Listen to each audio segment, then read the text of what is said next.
How to fix login error in all four. First, if you're having any kinds of problem with the application or with the website, make sure that your device is connected to a secure network.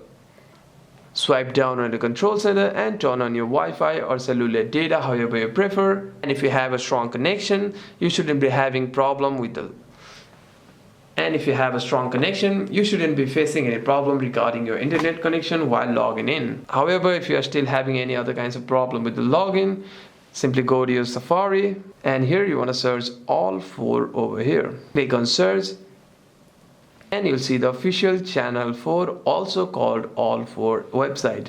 Simply tap on it, accept and continue to this platform, and here you'll see a sign in option. Simply tap on it and you'll be able to log in into your account by typing out your email over here and clicking on let's go. By doing this, you should be able to log in into your account.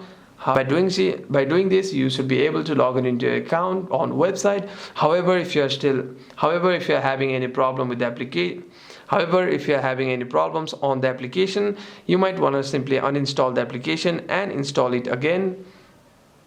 And if that doesn't solve your problem, you can simply restart your device once and open the app again. Hope this video was helpful, and if you have any further questions, feel free to comment down below.